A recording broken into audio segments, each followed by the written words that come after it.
E é claro, né, que diante de tantas dificuldades de locomoção e cidades ainda duramente afetadas pelas enchentes, muitos estudantes permanecem sem aulas. Em todo o estado, 88 escolas se transformaram em abrigos e são mais de 259 mil estudantes impactados.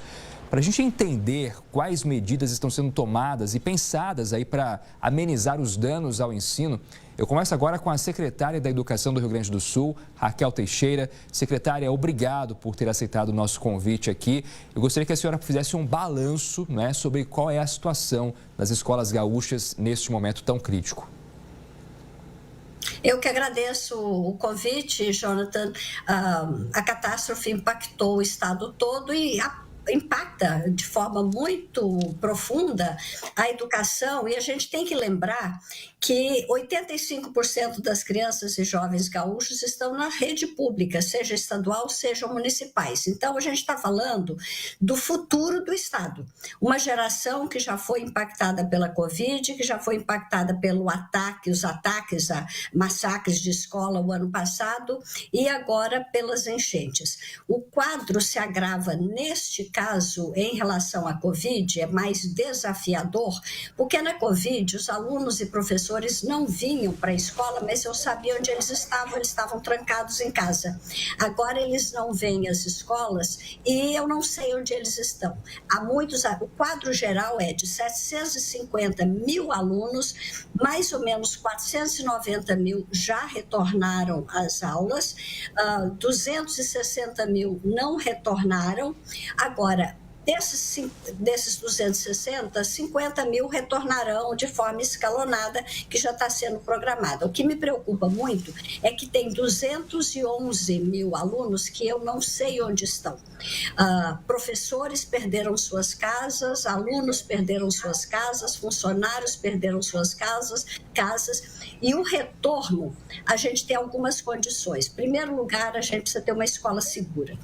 Criança e jovem tem direito à educação. Esse é o nosso lema maior. Toda criança tem direito à educação e a gente trabalha para que 100% dos alunos estejam nas escolas presencialmente. Mas isso terá que ser feito de forma gradativa, paulatina, dependendo da circunstância. Para voltar, eu preciso ter a escola, os equipamentos e os professores. Com a perda de casas dos professores, às vezes eu até tenho uma escola de pé, mas os professores não voltaram, ou os alunos não voltaram. Nós abrimos uma escola há 3 dias que tem 190 alunos, só apareceram 15 e a gente não sabe onde está o resto. Então, como eu disse, diferente da Covid, eu não sei onde estão esses alunos. Então, a gente está discutindo formas novas, inclusive de busca ativa, porque os mecanismos tradicionais não funcionam.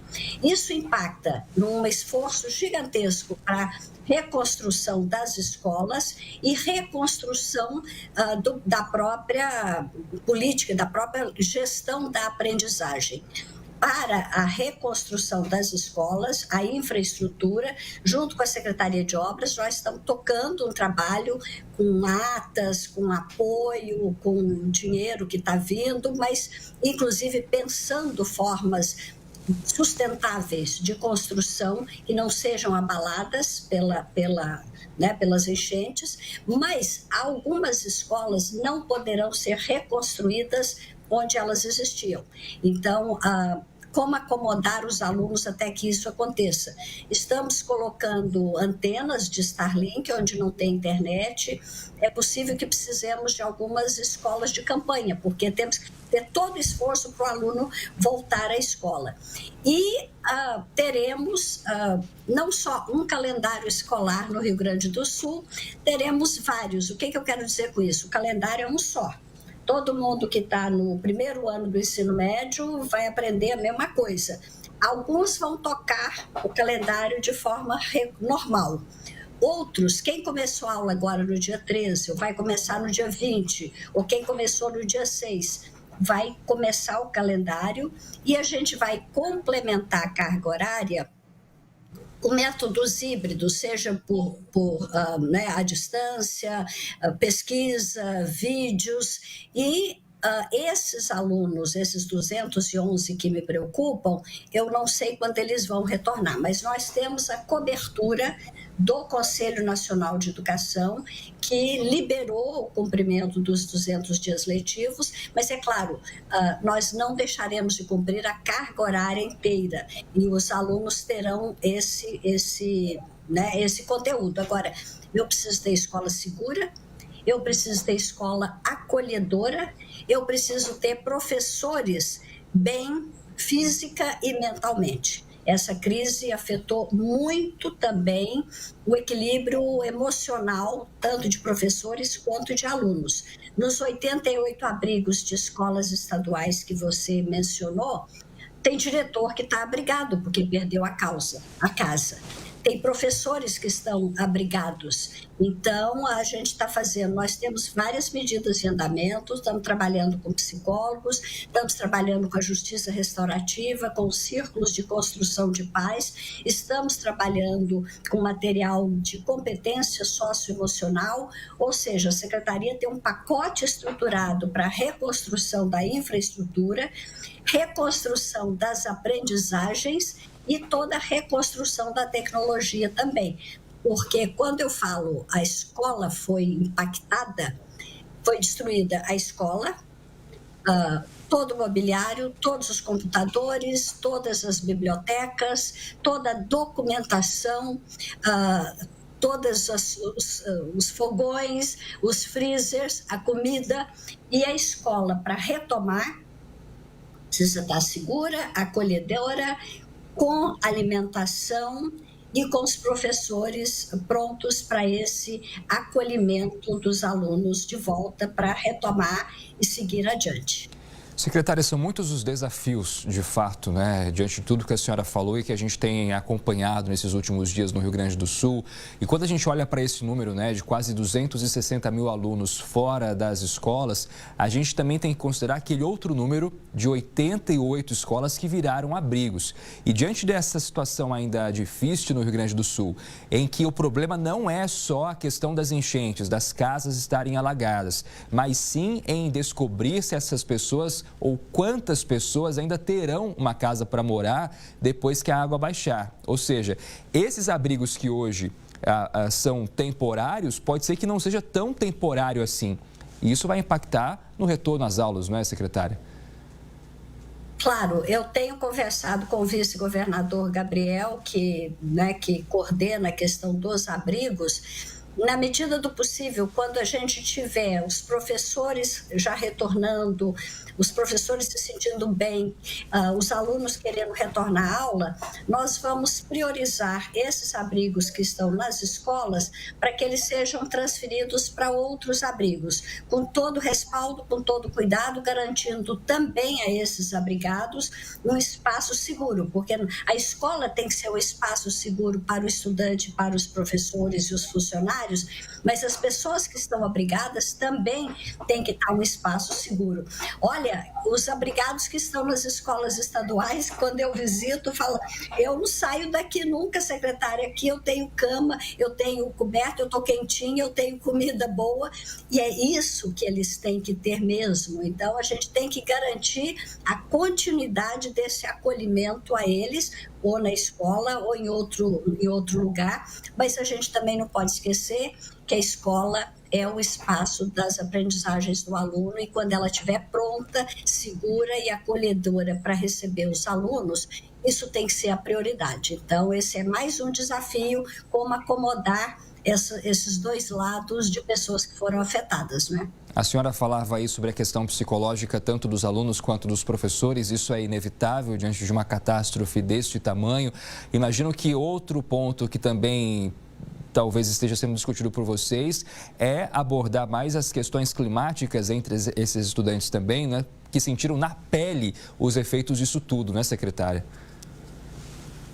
Olha, a reconstrução que nós faremos da educação, eu não sei se eu chamo de reconstrução ou reinvenção ou ressignificação, o nome é o de menos, mas nós vamos renovar tudo, vamos renovar as formas de construção. engenheiros, arquitetos, né, pesquisando formas de construção mais sustentáveis para o tipo de clima do Rio Grande do Sul, mas nós vamos ter que reinventar também o currículo, introduzindo mais conhecimentos científicos sobre crise climática. O mais importante que as aulas de educação ambiental, com as hortas orgânicas, coleta seletiva de lixo, sejam importantes e são, nós temos que avançar muito em termos de informação científica sobre a crise climática e a localização do Rio Grande do Sul. Nós não somos encontro de placas tectônicas, a gente não vai ter terremoto aqui, mas nós somos encontro de choques climáticos e isso tendem a acontecer mais frequente. Então, é na escola que a gente tem que aprender sobre a questão do clima, estamos já com especialistas trabalhando currículos sobre isso, temos que também trabalhar com mais força as competências socioemocionais. Não adianta eu ensinar só matemática para o meu aluno se eu não ensiná-lo a ter autogestão, a ter tolerância ao estresse, resiliência. Não adianta eu ensinar uma redação linda se eu não ensinar esse aluno a conviver, a ter empatia, a conviver com os colegas, a ter não adianta eu falar em inovação se eu não despertar nele a curiosidade, a criatividade. Esses jovens que estão nas escolas hoje são o futuro do Rio Grande do Sul. Eles têm que sair das nossas escolas, e para isso a adaptação do currículo é necessária, preparados para viver no mundo que é híbrido, que é aberto, que é flexível, que é colaborativo, onde se requer da pessoa não apenas as competências cognitivas, mas as habilidades socioemocionais que permitem a ele tanta flexibilidade intelectual quanto a flexibilidade emocional. Darwin já dizia que a preservação das espécies não está ligada nem ao mais forte, nem ao mais inteligente, mas àqueles que são capazes de se adaptar mais. Nós estamos vivendo um mundo em transição. Nós precisamos desenvolver a nossa capacidade de adaptação. E isso se aprende através das competências socioemocionais. Há técnicas para isso. Eu não posso ensinar saúde mental, mas eu posso ensinar competência socioemocional, desenvolvendo nos alunos e nos professores aquelas habilidades necessárias para nos adaptarmos a esse mundo de mudanças rápidas, radicais às vezes, imprevisíveis quase sempre. Portanto, temos que ter um conjunto, né, um grupo de alunos que saem do ensino médio prontos para a universidade ou para o trabalho, mas com capacidade de entender o mundo em que eles vivem e de propor soluções para melhorar esse mundo. Então, isso implica numa revisão muito profunda do currículo e do trabalho feito, o que significa também uma forte demanda de formação de professores, né, Jonathan? Com certeza. Agora, a exemplo do que aconteceu com o Enem dos concursos, né, que foi adiado por conta da situação no Rio Grande do Sul, ou seja, era muito claro ali que os candidatos gaúchos não teriam condição alguma de prestar a prova nesse momento de tanta perda, tanto sofrimento.